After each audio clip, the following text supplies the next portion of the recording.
Present. CG,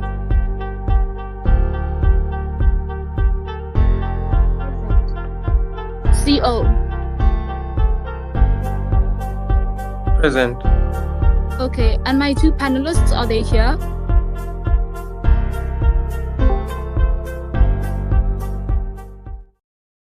Present. Okay, great. We can start. Hi, everyone. My name is Sineli Sodlomo. I'm going to be your chair for this round. Congratulations to all of you for making it to quarterfinals. Good luck. Good luck for the round. I can't say I hope you all make it to semis because it's not how it works. So good luck for the round. And if there's nothing else, I think we can start now. I'm going to ask all of you speakers to please time yourselves. I will also be timing from my end, just so if you break or anything like that, we both have time and we can reconcile the time. So if there's nothing else, Prime Minister, here.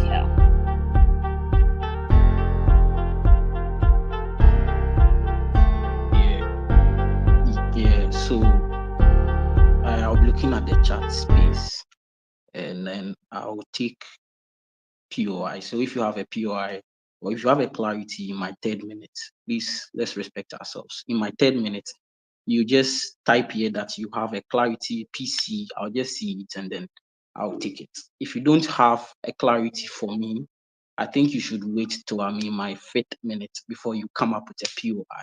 And please, let's be very strict on this. Yeah, let's respect ourselves and let's have fun. All right.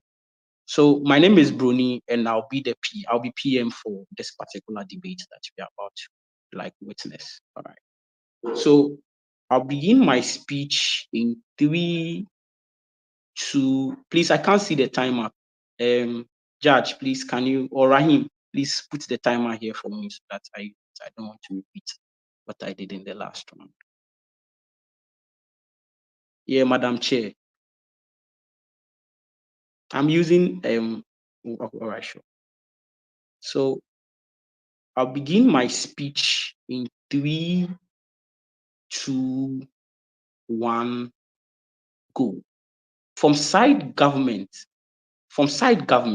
we think the best thing to do for the Buganda people or the Buganda Kingdom is obviously to have them get a federal government. A federal government which actually inures to their own benefit and which actually listens to them. We are going to fetch you reasons that be based upon to establish this particular stance. But before then, we are going to tell you what really matters to this particular debate. We need to probe the problem that exists within this particular debate to understand how this debate would really get to from closing. So notice that the Berlin Conference that happened in the past and the Europeans who actually colonized Africa were the biggest people who actually were the first people who actually began this particular problem that we are facing. What is the problem we are talking about? We are talking about the unfair multiple coalition of ethnic tribes, ethnic groups that existed within the Ugandan space. These particular groups had their own chiefdom, have their own kingdom that really regulated the very people who actually identified with those particular tribes and those particular ethnic group. The problem is that from the info slide, you need to understand that these Bugandan people, according to historical antecedents and even what continually persists, is that these people only do well when these people are only in their own circle, or they don't have they don't have any impurity of individuals mixing amongst them, right? That is what the info slide tells you. You need to understand that there's going to be only three metrics that you judge this debate upon. The very first one is on utility. The very second one is going to be on productivity for the Bugandan people, and what is in the best interest of the Bugandan people. The very third one is going to be on the sustainability of the Bugandan people, and as such, we think we are going to win this debate from side government. But you need to notice this particular thing. This debate is not just an assessment of the truth. That is to say, we are only assessing whether something is true. So if anybody mechanize any nonsense and say that that particular thing has logical like establishment, that particular thing is true, nobody can win this debate on that particular thing. But the second thing, for us not to run away, because we are going to bite the hardest bullet within this particular like debate and show you why we win. Nobody can also say, given that the fact that historical antecedent says that these people do well, have done well in the past, so then it means that that particular belief system means that this particular thing is actually true. No, we think the only way anybody can show us that this is the best interest for the Bugandan people is only when they are able to instrumentalize this particular they are able to instrumentalize this particular like thing that we are accessing to show that it actually yield a lot of like utility for the Bugandan people. The team actually wins this particular debate. But let's show you what the counter prop is going to be on their side of the house. That the Bugandan people are going to do well in a one state like system, right? When they only have like one regulation or have like one governance like body that really regulates the affairs of the very people within the Ugandan like spaces. But notice how we are going to say this particular thing will not work for the Bugandan like people. Because understand this particular thing. Human identity is circumstantial. We understand. So they will say that, things have evolved. They've like human beings have evolved within the space. Things have changed. And all those particular things it is. But we don't think that particular idea is true. Why is this particular thing significantly like important? Because notice that even in status quo, when we've had things like Islam, when we've had things like Christianity, people still hold on to their traditions and customs. What does this particular thing tell you? It tells you that people have a high premium. People have a high premium on their traditions and customs. Just like these Bugandan people, they really respect what really identifies them as the Bugandan people, and that is their cultural like identity. That is what makes them who they are, and that is what they believe in, and that is what allows them to become like effective within like society. Notice this particular like thing. We think in the grander scheme of things, given that these people, in the grander scheme of things, given that these Bugandan people have never, or the factors that really affect the identity of these people have never changed, means that their identity in of itself is actually static, and as such, these people should actually push for whatever they believe in. What they believe in is actually a federal system. That is what makes them like effectively like better. But let's show you how when people actually identify with something, they become effectively like better. Notice that responsibility is character dependent, but responsibility is also proximate dependent. Given that the very identity, the very thing that, or the very characteristic feature that identifies them as the Bugandan people is something that they are going to have, or is something that they actually believe in, means that these people are usually, and these people are going to be more responsible when they have the federal like system. Let me take the POI before I can continue. POI. Yeah, how does, being, because what is going to happen is that they're going to become a state under Uganda still. How does that enable them to achieve culture and tradition? Yeah, so they are going to become like a state. Okay, so you need to understand this particular like system. A one party, like a one state system is what we practice here in Ghana. So there is only one constitution that governs like everybody within the species of like what's in Ghana. In Nigeria, they run a federal system over there. That is to say that the things that happen in this, internally within the state are specifically like different, like across board. You need to understand how this debate like really works for you to actually like argue from opposition. Notice this particular thing. We think that in the grounded scheme of things, given that these people are mostly like proximate to the very identity, the very belief, and the very thing that they really accept and truly cherish, this only allows them and propels them to be more responsible, to be more responsible. This means that they take duties, and these people like make sure they are better, like effective within like the spaces of Uganda. We think at this particular point, if I don't show you why the federal system is effectively like better for the Ugandan people, Rahim is going to take time to do this particular thing. I think this is a good like opening. This is a good opening of a debate here.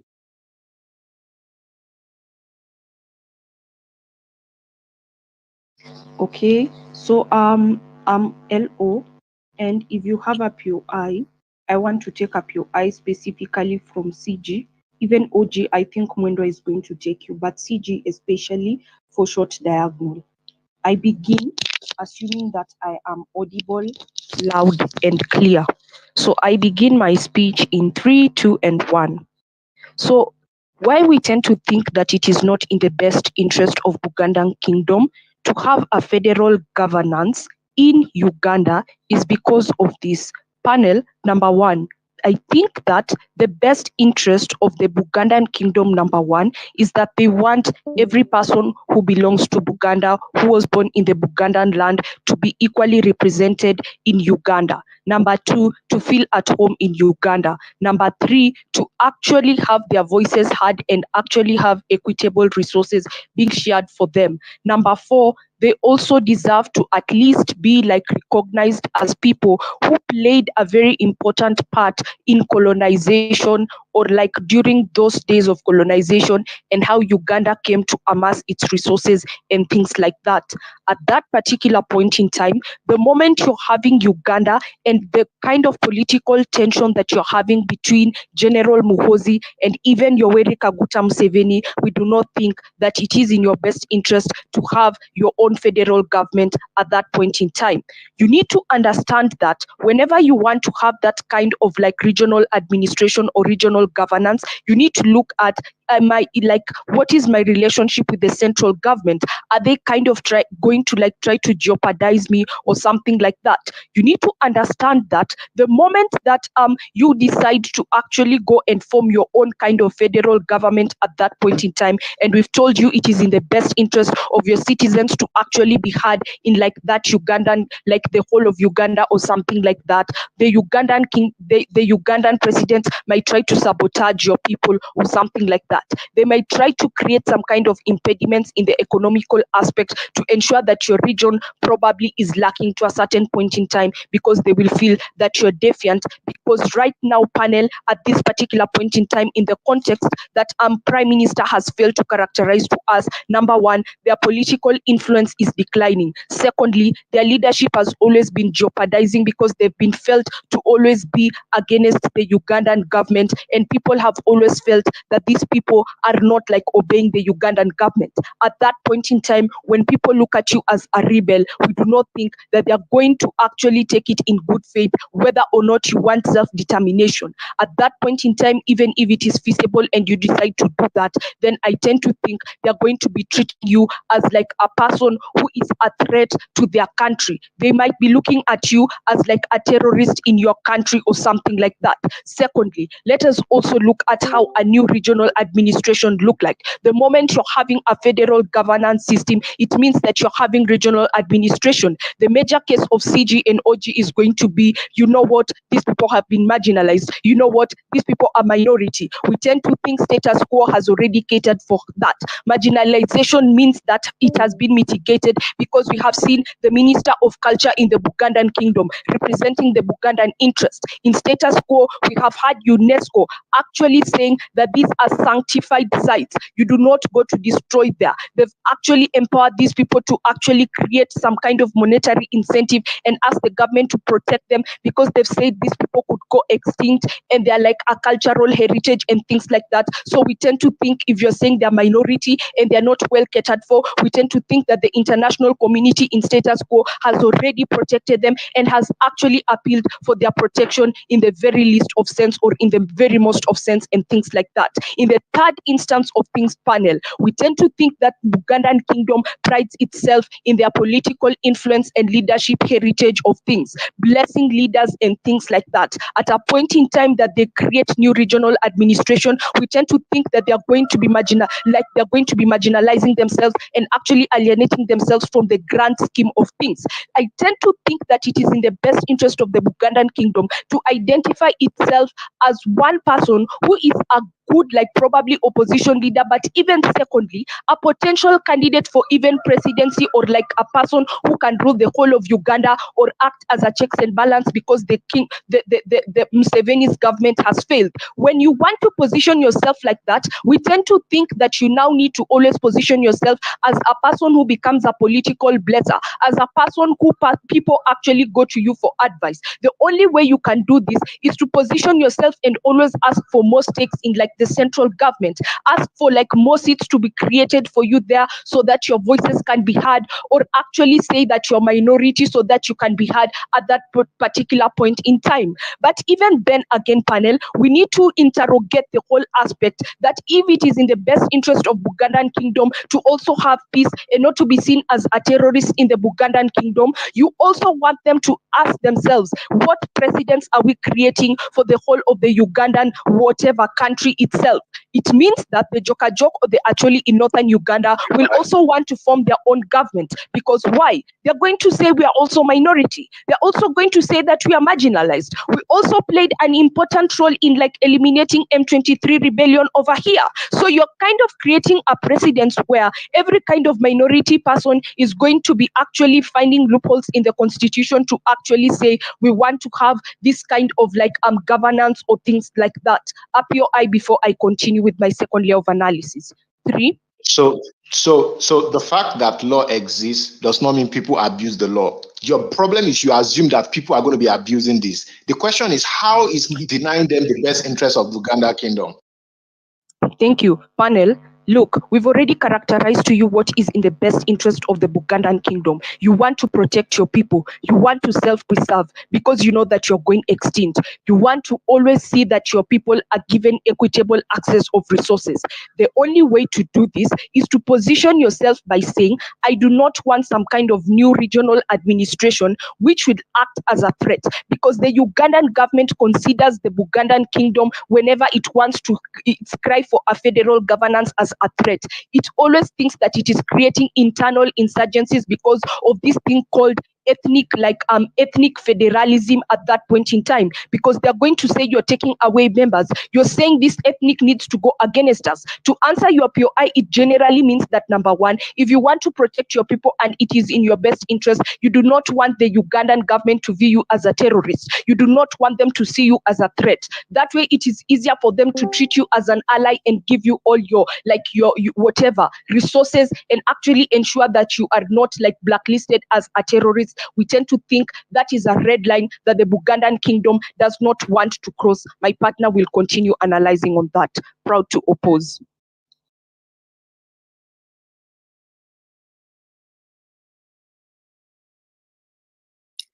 Thank you for that wonderful speech. Now calling upon the DPM to close up OG's case. Here.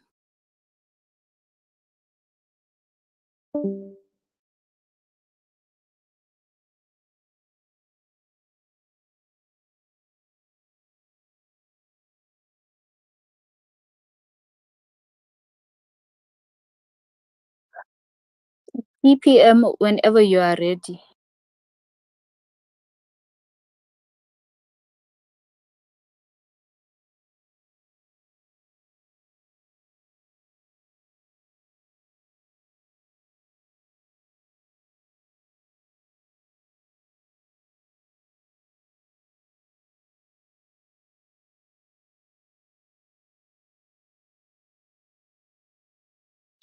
Yeah, Madam Chair, he'll be here soon. Okay. Sure, no problem.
Yeah, Madam Chair, please, he's supposed to be here he's going to be here in a few minutes. Okay. The network is jamming at his end, so please bear with us. Few minutes, please.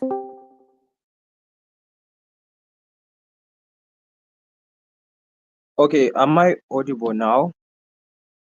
Yes. All right, cool. So I'll start my speech in a few. I'll request for a POI from closing, I guess.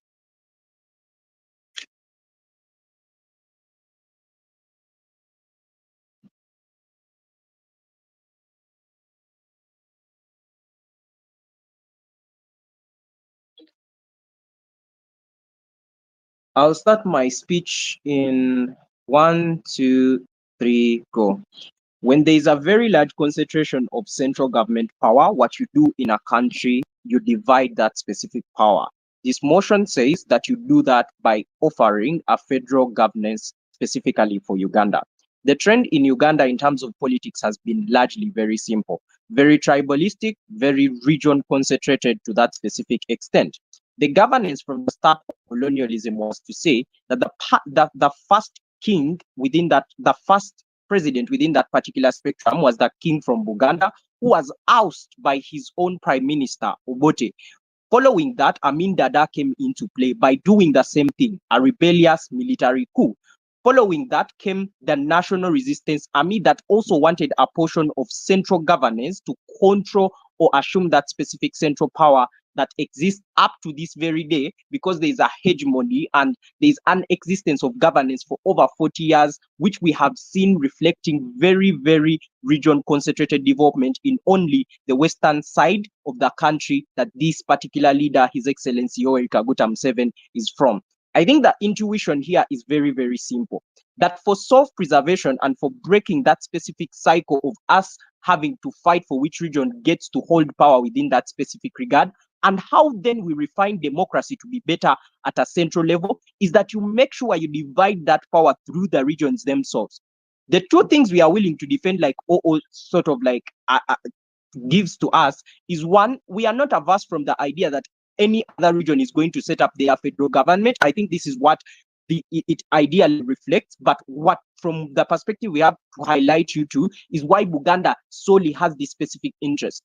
Two things that then come from this. The first is that in throughout the start of the independence of Uganda, Buganda has only had one leader who was its king that was ousted. But also, there have been massive changes of policy that correlate with what Buganda actually wants as a particular kingdom. This looks like how the tombs within Buganda were literally sold away because the land was transferred from being the crown land that was supposed to be for that particular kingdom to Milo land, which is now becoming state land, and how it gets to control it. The second would also explain how there have been massive, like, taking away of cultural like items that exist within Buganda Kingdom and offering them to the government of Buganda, so that the government of Uganda, so that it puts them into probably a museum and the likes. Is that a POI?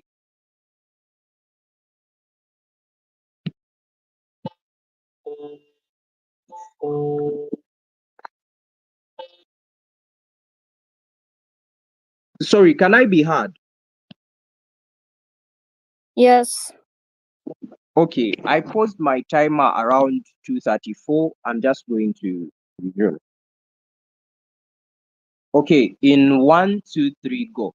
The other highlight here is very, very simple. The idea that most of the cultural schools that Buganda had set up are now being told to sort of like resort to a new curriculum that is literally more foreign, that tells them to study things like English and leave English and Kiswahili and neglect all the other local languages, especially Luganda, that exist in this particular spectrum. I think what all these examples do is that there's been a massive cultural shift from what the country ultimately ought to do, especially within the interest of Buganda, to what ideally we are supposed to defend from our side. Why then do we support a federal like kind of governance, and why do we think it's better? The first is on a very simple idea, the idea of cultural preservation. The division of power in of itself is also very, very equitable and proximate to other people's interests. That is to say, when you have a federal government, you only control your region. So you have specialized policies that apply only strictly to that particular region. This is like you being able to set up like developmental projects, having schools that are managed within that specific curriculum. There's a central curriculum, but there are other added like kind of policies you can sort of like establish so that everyone studies Luganda when they are within that particular region. We think this is what becomes important because the cultural heritage there is kept into place, and maintaining that cultural heritage becomes important for these particular kingdoms because they also have learned or can learn how to commercialize this specific thing. This looks like tourism. This looks like attracting people to this tourists and researchers to this particular kingdom or region because they significantly think there is a high level of cultural preservation. They come to study, they come to have things like cultural exchange. We think these are things that this particular kingdom can commercialize, but also it means you actively build capacity for them to develop other things that are more proximate to people within that specific region. The reason why this argumentation is important is that it lessens the struggle between people that are from a particular tribe, for example, the Baganda, with other people who they claim now that are benefiting most from the government. It means if your federal government is giving you more capacity through the commercialization of its cultural heritage, through the its own developmental projects and the likes, you're less likely going to stand out and strike. But also, if there's a more representative leader that comes from another region that you want to put into central government, you're less likely going to be tribalistic because there is no sentiment to that extent. You already have a form of power that is specialized to you. It means we fix democracies within Uganda in of itself. And the reason why this also becomes crucially important to Buganda and why it has interest in that is because every time democracy doesn't work out well in Uganda, we most likely within the area that we are in as the Baganda, the central area, we face most of the political instabilities. That is to say, many of the riots, that is to say, many of the economic instabilities that come out of disrupting trade and all these particular things that we could use to make this region better on our side. We think we face these harms uniquely because we are within the center of all that specific chaos. It becomes better on our side if you have a federal governance that is able to reflect people's issues. But also, like on principle, this is just true representation of people's interests. If every single region has like a federal government in of itself, it means it serves to the wider perspective of representing them as a better democracy to some specific level, but it increases participation. Before I continue, stay all engaged.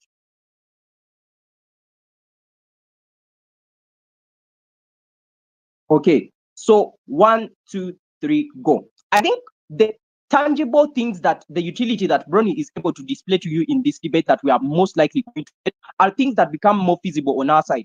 What this looks like is like you having an ability to set up like some kind of television that is supposed to air shows about your tradition, about your culture, about what the value that you carry within this specific cultural heritage. So it significantly means from that federal government, you get a utility of people within that specific region to learn more. So your youths are more engaged. But also because you are a government, you plan into activities that are concentrating around within that specific culture. So it means you make marathons, races, you make competition that are purely esteemed within the Buganda like kind of mindset. And most likely this attracts more youth to get in touch within that specific culture. But I think the most positive value that you get on our side is that literally all these things in total become sellable at a market to the extent at which these are things that are now looking unique and promote like some kind of cultural diversity and cultural exchange. And we think that becomes much more beneficial than anything else in the debate. At the end of my speech, I think we are able to prove two specific things. This is self-preservation. This is the preservation of culture. But most importantly, we break the deadlock of UG here.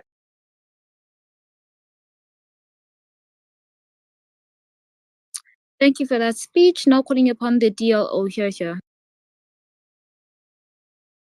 Am I audible? Yes, you are. Okay. In case of POIs, just put them in the chat. Please don't unmute. I will take one. I promise I will take one. But please put them in the chat. Don't unmute. Just a moment to set up my timer. And no, shout out to everyone in the same is nice work. Sacrificing your weekends to debate. So shout out to you guys and the judges also for coming to judge us. Just a moment. Okay. Starting my speech in 3, 2, 1. I'm going to engage opening government on their two metrics, and I'm going to beat them on their two metrics and win the opening half debate for opening opposition. There are two arguments they have two arguments. One, on the cultural preservation of the people of the Buganda Kingdom, and two, on the economic emancipation of the people of the Buganda Kingdom. I'm going to engage this in two ways. One, I'm going to argue they already have this, but secondly, I'm going to argue that shifting Uganda into a federal government will result them to lose these two benefits. Because largely, I think a lot of many other things they already have in status quo. So, for example, I don't think Buganda people are persecuted within Uganda. We have no such cases of them being targeted because they are minorities. They make up like 16% of the population, and largely, according to like UN reports and international news, they are treated just like any other Ugandan citizens. So then these two clashes become important, the idea of culture and the idea of economy. So let's engage. Let's start with the idea of culture. One, why do they already have this, and why don't they need this motion to have it? A couple of arguments. One, the Kingdom of Buganda is officially recognized by the government of Uganda, like officially. What this means is, in status quo, they are allowed to have a king. The Kingdom of Uganda has a king. The current one is called Kabaka some Mutebi something. I don't remember the name, but they have a king currently because they are allowed by the Ugandan government. Three, they are allowed to exercise their own language, which is Luganda, which Rahim tries to lie to you that is no longer practiced, but is among the most common and the most like spoken languages within Uganda. The Ugandan government headed by like Museveni allows them to have this. Fourthly, is that in status quo, they are allowed to have their own constitution. The Buganda Kingdom is known as a constitutional monarchy. Secondly, they have a parliament. They are allowed to have a parliament where they can come up with laws to dictate their own people. They are the Buganda people. Where Rahim says we need policies that preserve our culture, they are already allowed to make this within that region. Lastly, they have things such as a prime minister, which they are allowed to have by the government of Uganda. What this means is largely the idea of preservation of culture already happens in status quo because the government of Uganda recognizes them and allows them to do these things. This is why in status quo, tourists go to Uganda to go and look at the Buganda Kingdom culture because the government of Uganda promotes it and allows them to exercise it because they recognize they need that as a people. Secondly, is on the idea of economic emancipation. Yeah. Why do they already have this within status quo? I'll take you later. Number one, the Buganda Kingdom is located within central Uganda, including the capital city of Kampala. Not panel, the central region of Uganda is the richest part of Uganda. This is because of a couple of reasons. One, it is rich in agriculture, which is a main export of Uganda. Two, it is rich in fishing, which is again a main export of Uganda. And thirdly, it is rich in tourism, which is a main like source of income and like foreign exchange for Uganda. What this means is, even if Rahim says the political climate in Uganda is always tense and fragile and they tend to favor the western part, it doesn't matter because the central region is the richest part of Uganda. So even if Museveni wants to favor like western Uganda, it doesn't take away from the fact that the Buganda Kingdom has access to all of these things such as agriculture, fishing, tourism that helps them economically emancipate anyway within status quo. They don't need this motion for that. They already have this. But why do we think they will lose this if you allow this motion to go through? Number one is on the idea of autonomy. The second is an idea of economics. How do they lose autonomy? The Buganda Kingdom, like I said, occupies central region of Uganda, which is like the richest part of Uganda and brings a lot of money to Uganda. Not panel, this is the region that has the highest GDP to Uganda as a country. What this means is that Uganda as a country is heavily reliant on this region. Notice the Buganda Kingdom is known to like do things such as want independence and doesn't like being under the Ugandan government very much. If you allow them this like access to resources and the access to autonomy that Rahim says, it means you allow them to grow in power, not just economically, but secondly in terms of militarily. Because states, for example, in the United States of America, are allowed to do things such as have a national guard, which is directly under like the governor, which they can use to challenge the overwhelming federal government. What you do then is you make the Buganda Kingdom a threat to the central government of Uganda, because now you have given people who necessarily don't like being under that like authority access to resources and access to things such as having a national guard. What you do is you give an incentive for people like Museveni to clamp down on these people to make sure something like assassinations never happens in the future, because they can't afford to lose like places like Kampala. What this means is they are likely to do things such as one, abolish the position of the Kabaka because they view this as a threat, or two, abolish things such as the Buganda constitution and things such as the prime minister because they view you as a threat. I'll take that POI before I continue. Yes, don't useless the efforts of OG. We show you that the federal governance is what reinforces and ignites the people of Buganda to have a sense of responsibility and become highly productive for the Uganda like state as a whole. So you No, it does not. No, it does not. The info slide itself says the Buganda Kingdom wants more and more autonomy. At the point in time where you allow them in a federal state, they are likely to empower themselves more economically and militarily in order to be able to achieve more and more of this. What you do is you then make them a threat to the central government of Uganda, which means they have an incentive to clamp down on them as a people. The second way they clamp down on them is economically, because now what they do, one is that they are likely to sanction them economically. This can be stopping things such as stopping businesses from establishing within those regions, or not like selling their products to like Western markets, or not allowing people like tourists to come there and give them foreign exchange. Comparatively, in our world, where the central government has the access to these resources, they don't feel threatened by the Buganda Kingdom because they have the access to the resources.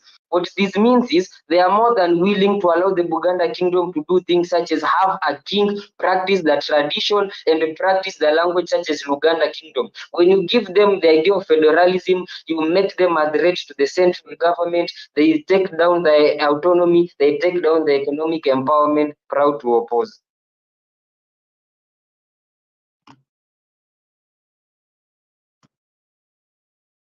Thank you for that speech. Now calling upon the member of government to open up closing. Here.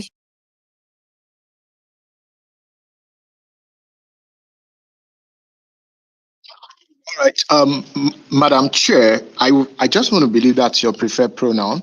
Otherwise, I want to believe this is audible, like I'm audible. I'm audible. I'm she, her. Okay, cool. Sorry about that. That means I'm still in the right step. All right, so the name is Dominic. My partner is going to be Deborah. She would be the whip. So for POI, I'm going to be taking just within my speech. So just get ready for your POI and try not to waste my time. I'm going to be prioritizing opening opposition within my speech just for the diagonal engagement. But in the absence of opening up POI, closing up, you can as well just unmute and shoot when I give the space for it. Okay.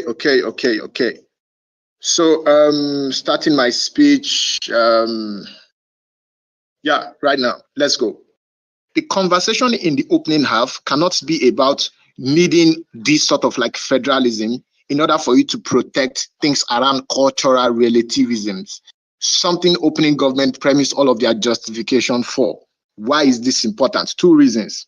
The sustainability of every traditional system is not most likely possible in a world where globalization and evolution of biodiversities allow individuals within those particular community to do things like intermarriage, things like moving from one particular region to the other, which means in the establishment of opt-out mechanisms, even conservative society cannot most likely protect conservative ideals through any form of governance that they most likely adopt. The reason why this clarity is most likely important is not to shaft OG, but to set a very clear comparative as to what this debate invariably ought to be. Two, it also means if opening opposition defends a world where these individuals most likely, by the virtue of granting them autonomy, uses that particular power to lord their cultural dominance or their cultural identity against every other group that exists within the government of Uganda, that in itself has a mechanism of self-reparation, because those particular cultures can as well self-reparate and interculturally opt out of those toxic narrative that exists. But again, the debate is going to be messy if we buy that particular comparative. So what is the debate all about? Let's quickly look back into the motion. The reason why CAP set this particular motion is to interrogate whether or not by granting some level of federal structure within the Buganda Kingdom, that could serve as the best proximate need for this kingdom to want to ask for things like secession from the Ugandan government. It means in the absence of not granting them federal governance as a means for achieving any sort of like greater autonomy, what this group are most likely going to be canvassing for is a total opt-out within the geographical landscape of Uganda. What closing government says here is that that particular comparative in itself is worse off, based on the context I will give to you. But two, if by granting them federal governance in vast majority of instances turns bad, I will show you within my speech how that invariably is still fine, based on the principle of self-determination. Closing up, have to prove one, how that is false. Two, how self-determination is best granted in their world, where they most likely opt into total secession without any form of formalized federal system of governance for this particular kingdom. Let's go straight into what federal character looks like for a monarchy kingdom. Notice the debate say it's a monarchy kingdom in it. It's a monarchical kingdom. Two things. The first, that the extraction of different villages that found themselves within the ambit of the Buganda Kingdom are already beginning to have that level of interest to have more representation within the larger Ugandan government. But two, that there is also an existing internal discontention about how all of their political and voting rights are always subjected to the majority culture that dominates their expression within the Ugandan kingdom and monarchical kingdom in itself. Why is this true? Two things. The first, because of the experience of colonialisms, based on how cultural supremacy and cultural suppression is the only way through which any oppressive systems would most likely deny you of your political and economic rights. It means even in the absence of that particular oppression, states and regional groups have the liberty to determine better, particularly for themselves, two, for the lived experiences, and three, because it is necessarily their constitutional right to determine how they most likely want to govern themselves. What is the problem with asking for outright autonomy from Uganda? One, because it will never be granted. Two reasons for that. One, because most of resources conservation is most likely found within the ambit of Buganda Kingdom. What it means is that it is a win-win shared narrative within the Buganda Kingdom and the larger Uganda kingdoms in itself. But two, because of the political complexities that marks the political landscape of Uganda as a nation. It means in the absence of that protected federal character, these people are going to be exposing themselves to more harms, particularly from other hostile communities that don't even share their most important interests at heart. It means the only proximate sort of like solution for this particular kingdom is to opt in for a federal character that is at least similar to the total control that they demand from the Ugandan government, because they don't want to have a replication of the colonial experience, but two, because they have also learned from these particular experiences, and three, the existence of that knowledge allows them to approximately create what uniquely benefits all those extracted kingdoms within this particular monarchy better. Two reasons why this impact is important. The first, because you most likely have the similitude of a total governance, at least not totally controlled by the Ugandan government. Why is this better? Number one, because it gives you the right to curate what political identity that you need, which is likely different from the bigger Ugandan landscape. The reason why this is important is that given the fact that you're a dominant monarchical kingdom in these particular instances, most of your interests must not necessarily align with those other individuals that exist. In a world where you are most likely denied, not only do you have the intention to cause harm on the larger space, but you also face constant backlash from your particular people because they expect you to know better. They also expect you to do better. Federal autonomy most likely in this sort of like instances give that particular platform. I take that POI now. Quickly. Yeah, we already argue from OO that the Buganda people have representation in parliament and they're already given autonomy in things such as having a Turn off king, your which mic. Turn means off your mic. Turn off their your mic. Turn off interests your are mic. largely Turn off. met. Turn off, bro. It's okay. It's okay. I got you. Why is that not enough? Listen, oh. The reason why that is not enough is because the existence of that particular monarchy kingdom is of different village extraction. What your representation looks like right now is that they toast you maybe 7 seats, but what exists within your village, you have like 12, you have like 20, because you cannot have all those equal seats. What federal structure does for you within your particular level is that all those extraction of tribes that find themselves within the geographical landscape of Uganda definitely have seats.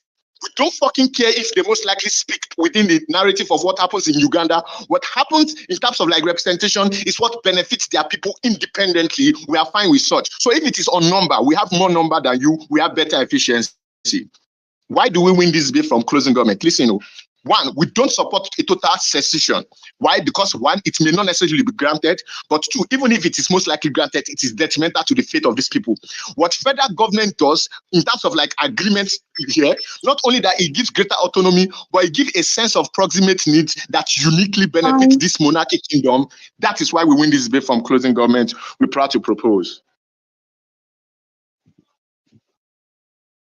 Chair, was I audible? Yes, you were audible. Thank you. Okay. My network is red. Thanks. Okay, thank you for that wonderful speech. Now calling upon the next speaker, the member of opposition. Here.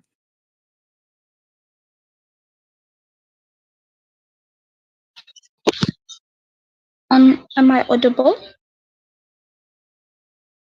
Yes, you are. Okay, let me switch my notes and I'll begin my speech.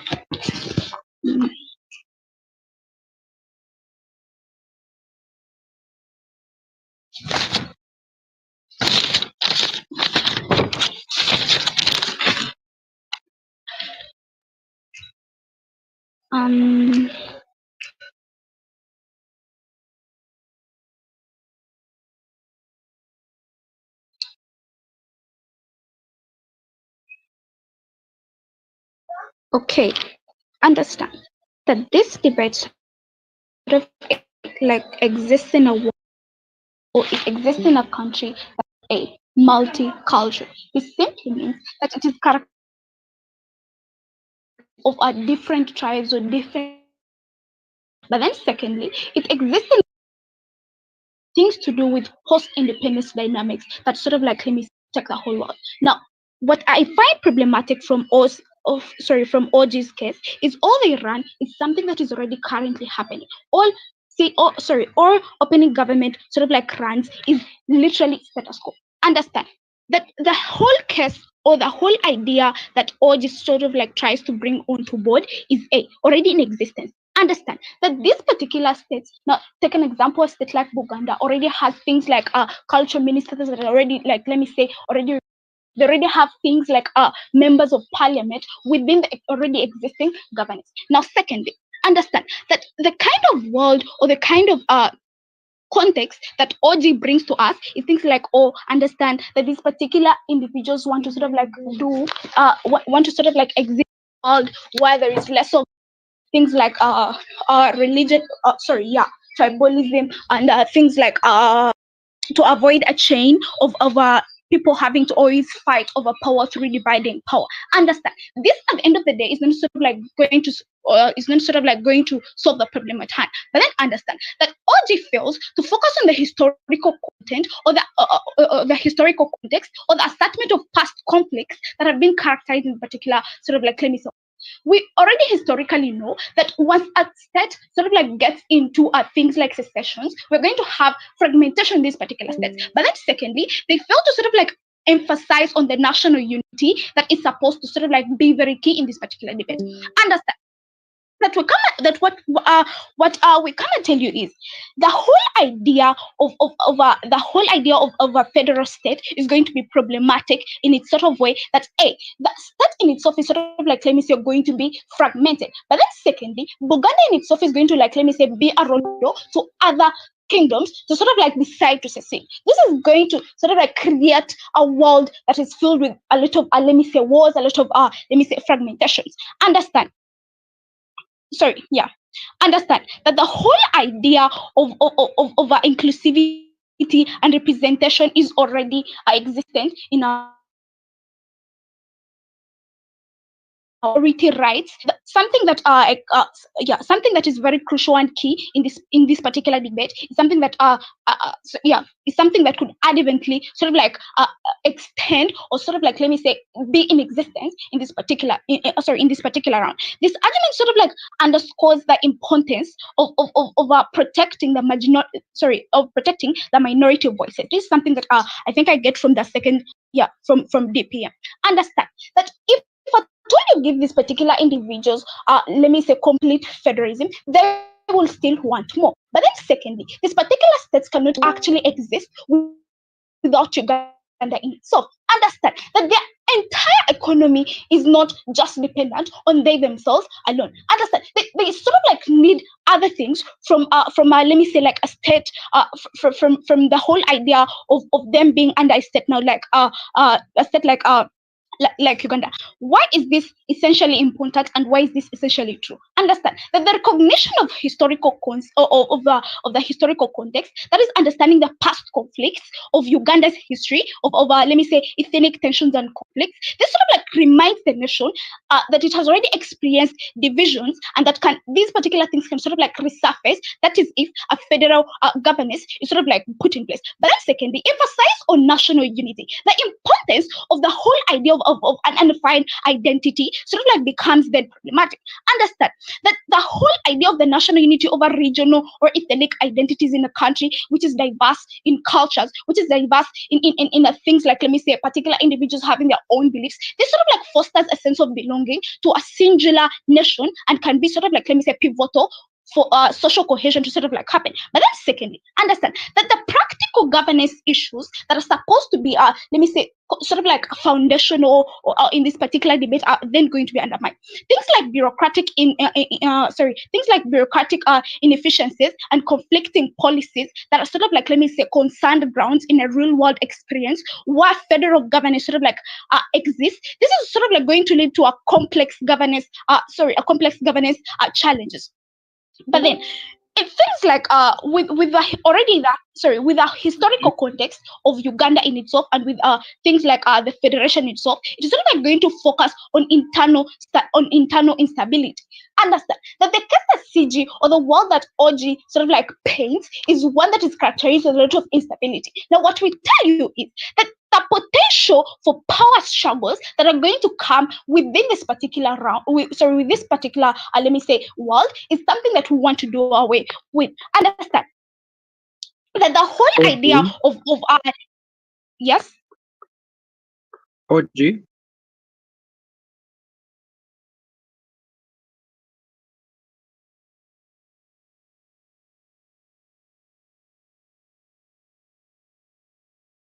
POI OG.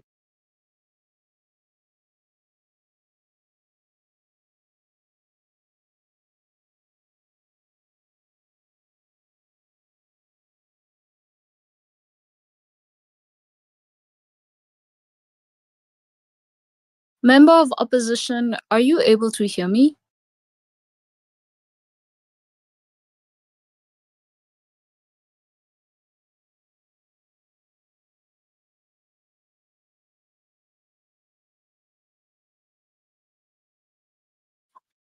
May her partner please check if she is going to reconnect anytime soon?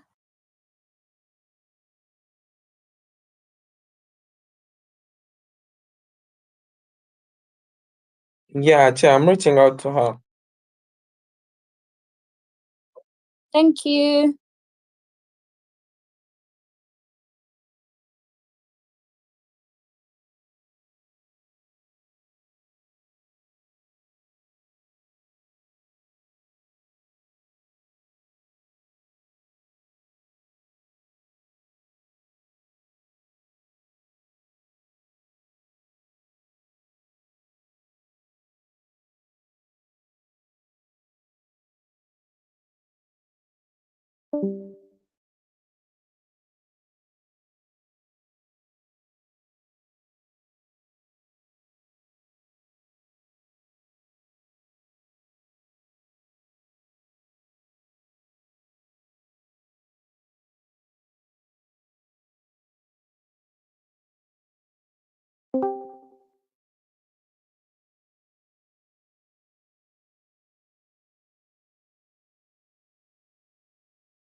I'm sorry, my battery had gone off. I just connected to charger. Is it okay if I continue, or uh, my whip will like them? You can continue. You have 1 minute 45 seconds on the time. Oh, okay.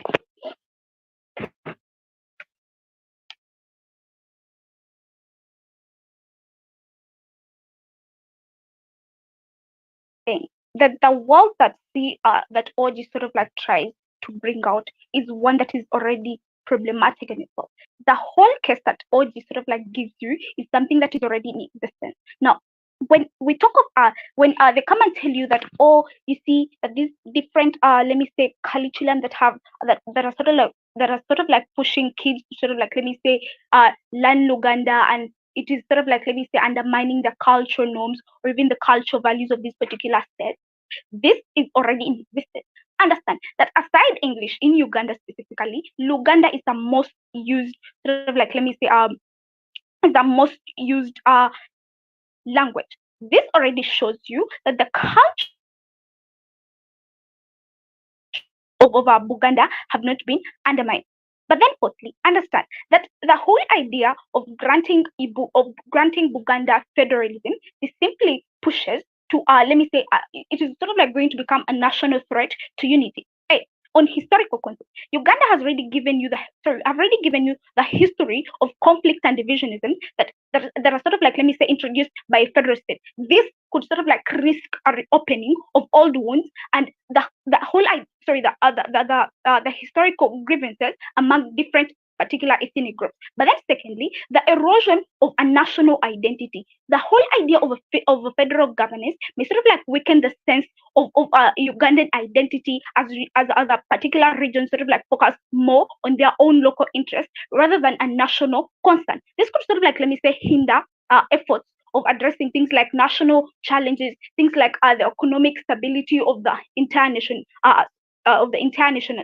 But then secondly, firstly, understand the potential power struggles that are going to arise within this particular sort of like world. Federal governance may sort of like, let me say, lead to power struggles within not only Buganda in itself, the nation at large, because the local leaders within Buganda itself are sort of like going to at the end of the day end up fighting control and things like influence. My whip is going to come and give you more extensions on why this is actually true and why we essentially stand to win this debate.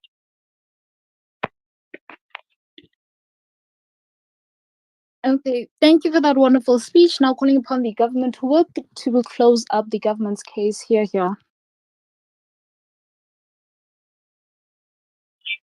Okay, I hope I'm audible. Yes, you are. Okay, in case of any few, I unmute and ask, and if I don't take you, have to bear with me. Okay, so look at my timer here. Yeah.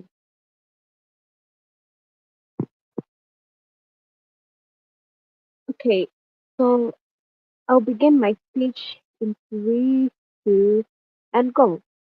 So, panel, what we have to put our most attention to in this debate is the fact that we are talking about Buganda Kingdom. And the major aim of Buganda is to achieve greater autonomy and self-determination. The keyword greater is very important. However much OO and CO try to create other actors in this motion, the major actor for this particular motion is Buganda. So whatever we are discussing in this debate has to tie back to Buganda as a kingdom. What do they want? What they want majorly is to attain greater autonomy. So does them having a federal give them this greater autonomy or not? What OO and CO had to do in this debate is to show us how getting the federation does not give them this greater autonomy that they seek for.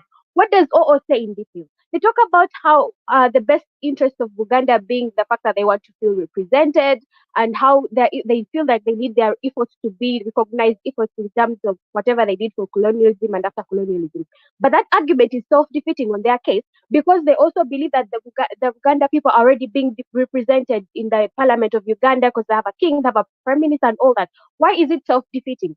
The fact that these people are still seek for greater autonomy, it means that the representation they have is not enough for them. So what are you going to do for them? Are you going to keep on like making them feel like they are being represented, then yet for them they feel they are not yielding satisfaction from that kind of representation?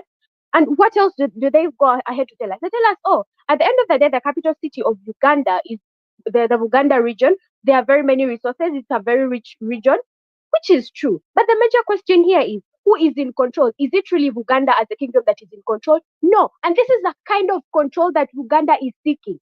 The fact that they do not have a federation denies them this sort of control, this sort of power, and this is what they seek for. Do we argue on our side? We argue for partial secession for a reason. We believe that at the end of it all, secession cannot be totally granted to Uganda as a kingdom. Because of the resource concentration, the federal autonomy within the region is better. So we are talking about federal autonomy for the kingdom itself, because it still gives them the sense of Yeah. self-worth. This is rejected. This is what Uganda needs as a kingdom. And another thing that you need to note, Pano, even when secession is granted, it harms Buganda Kingdom, because they are totally cut out of political immunity to enjoy it currently, and this exposes them to more external harms. So at the end of it all, what the kingdom needs is what we are arguing for. What we are doing now is giving you the best interest of Uganda. What they need to do, and what they have to do, has to keep them safe at the end of it all. That is why we argue for partial secession at the end of it all. Furthermore, Panu, realize, as I said, whatever we have to argue for, we have to argue for what will benefit Uganda. The things that CO runs, like national unity, multiculturalism, all this, these things do not matter to Uganda. Why? Because right now, what they are looking at themselves, what they are looking at is themselves as a kingdom. What do they want? The other things, like other regions and other kingdoms that exist in Uganda, are not things they are things for another debate, but not for today. Then also the other thing CO tries to run is the idea of the complex governance challenges like bureaucracy. From the explanation gives you, this will not happen. Why? We talk about how the villages within this kingdom will act like the national state. So at the end of the day, you've brought the idea of governance closer to them. So there is Yeah. nothing like bureaucracy. I'll run rejected. I'll run impact on of our case. Like, how is this really benefiting Uganda as a kingdom at the end of it all? Like we say from the info slide, what Uganda needs is to achieve greater autonomy, and I want to show you how they best achieve this greater autonomy when they have the federation. One, autonomy and self-governance. Federalism allows regions to have a degree of self-governance, which means Uganda could manage its own affairs more effectively. That very thing cannot be achieved on side or unless maybe they try to show us how not having a federal is going to give Uganda this sort of autonomy and self-governance. The second thing is local decision making. With a federal system in place, decisions on local matters such as education, health, and infrastructure can be made closer to the people that they affect. And in this case, we are concentrating about the people of Uganda. We do not have to bring the other people from other regions in this debate. The third thing, Panam, economic development. Federalism can encourage economic development by allowing regions to create policies that attract investment and promote local industries, in this case for Uganda. So when Uganda is given this power, they will be able to exercise it to the fullest in their own benefit, in their own full benefit, the way they want it to be, other than benching on the empty promises that maybe QI. what OO tries to say, that they are being represented at the end of the day. If they're being represented and they feel that this representation is not enough, then they deserve to be given what they need. Then the other thing is about the idea of conflict resolution. By recognizing and managing ethnic and regional diversity, Federalism can help to reduce tensions and conflict. It provides a framework for different regions to coexist peacefully while respecting each other's autonomy. I'll take that POI in a minute. Like Yeah, right now. so we analyze from opening opposition why, if you make Uganda a federal system, you cause Buganda Kingdom to appear as a threat to the central government, and why they will clamp down on Buganda and take away your autonomy and economic emancipation. You see, this debate is about Buganda getting the federalism. And if they got it, who is giving it to them? What you're trying to say is that Uganda, as the government of Uganda is going to give them the federal and then again go against them. That doesn't actually make sense. And what you're supposed to debate for this particular debate is to show us why them not having the federalism helps them attain the greater autonomy and self-determination they are striving for. The other impact panel on our side, enhancement of representation.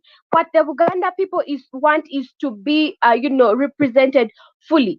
So them getting their full representation and doing things the way they want, I don't see how that becomes a threat to the rest or to the rest of the government or even other regions. So you cannot credit that whole idea from OO and CO.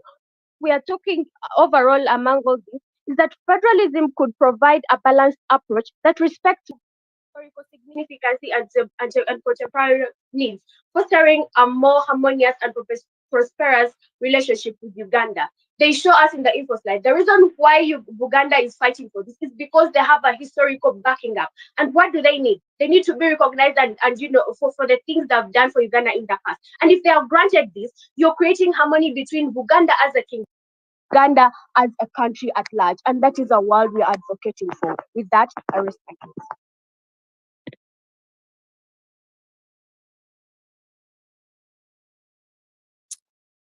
Thank you for a wonderful speech. Now calling upon the last speaker in today's debate, the opposition will appear here.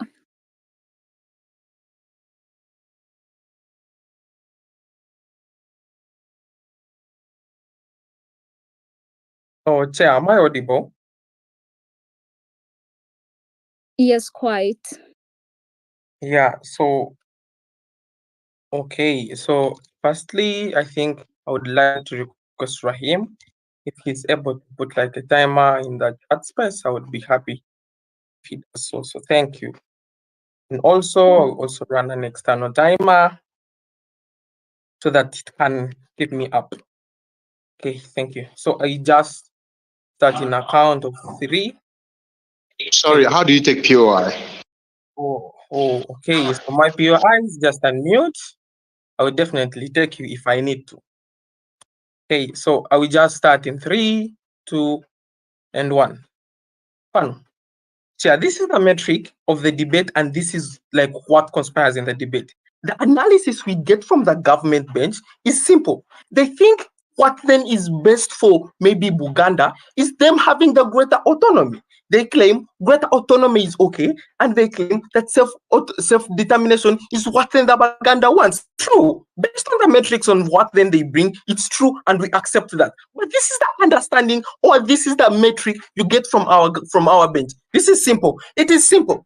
Even when then they need to get the greater autonomy, what then happens when then they get the greater autonomy is what actually makes them not necessarily want the greater autonomy. This is the metric. We all want money, but the way we get money also differs. We think one will have to opt to be maybe a homosexual for him to get money. But I think my money, I necessarily shouldn't get the money in that way. That's why people remain poor and other people get money, because the understanding or like the effects that come or like the process that actually comes about when I have that money is essentially wrong and I do not necessarily take it. That is the understanding and that is the metric. Simple analysis from my member. She tells you, you have to get the understanding. We think they also want the greater autonomy, which is true. They want more representation, which is true. They want more maybe analysis, or they want more, like they want to be understood. Maybe that's how they maybe necessarily would attain the federal government. But the understanding is simple.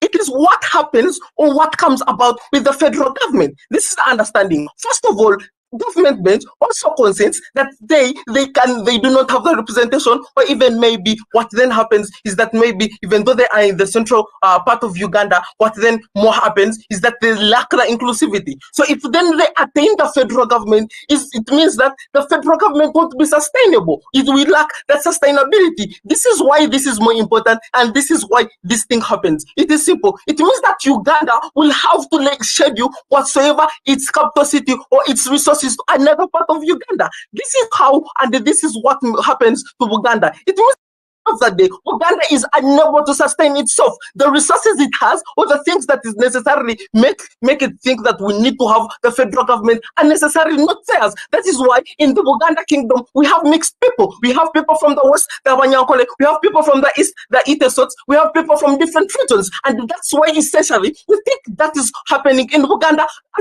In Uganda, that is why, as a federal government, it won't be effective enough, because even in their own kingdom or even in their own areas, they lack representation, or they lack the numbers. And at the end of the day, we don't think there will be a sustainability in their kingdom, and that is why we essentially think that is wrong. The understanding of the metrics are this: they think they are going to attain economic development. They think they are going to attain economic development because they have the federal government. But hey, this is analysis, and this is why you need to buy CO's case. CO tells you that, hey, we think essentially Uganda cannot sustain itself. We think essentially Uganda lacks a lot of things as to why it maybe would become a federal government. Even if it is given a federal government, certain things have to come about. Things like, hey, we think maybe the government will the Ugandan government will necessarily refuse to give them certain things. Those are things that maybe the Ugandan government will have to think these guys are maybe terrorists, as to why maybe that is the analysis. We think even when they want certain things, they need to understand the effects that come about with those things is essentially important for them. We don't think they also want to have those effects.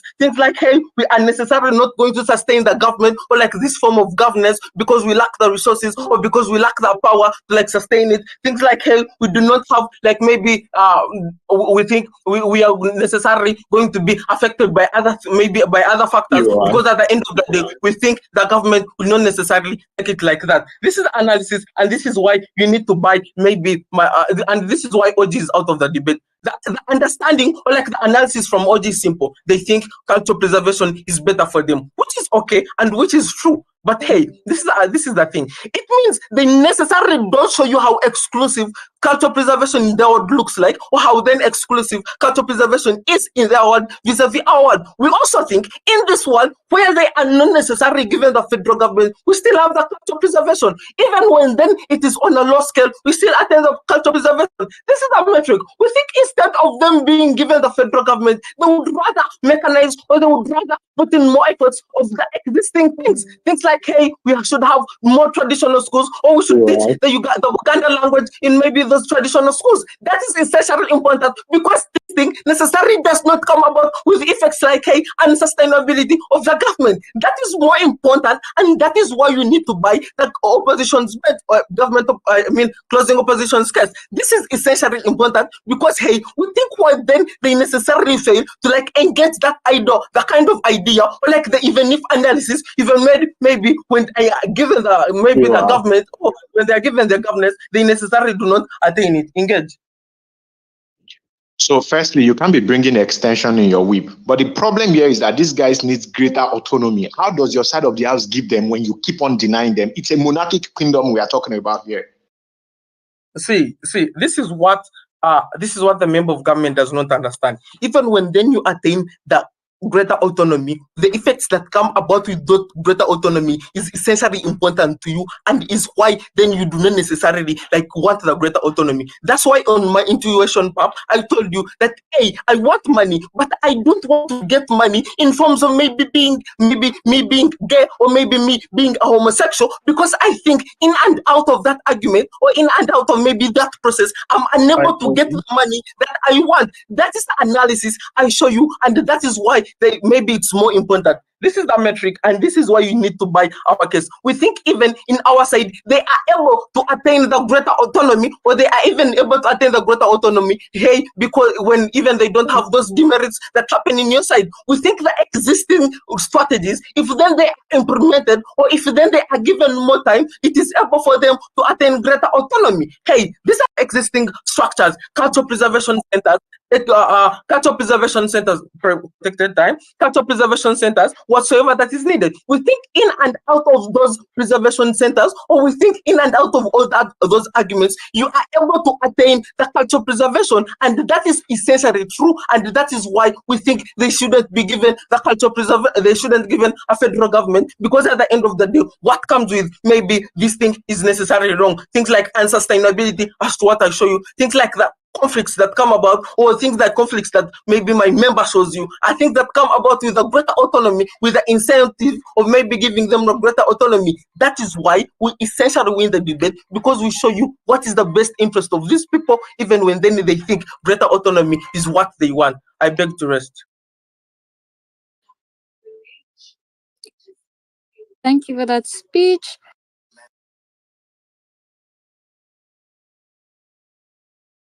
Thank you all for the wonderful debate. Good luck for the break. I guess this is the end of our round. May my panelists please join me in the deliberation room. Good luck to you all. Thank you to you all.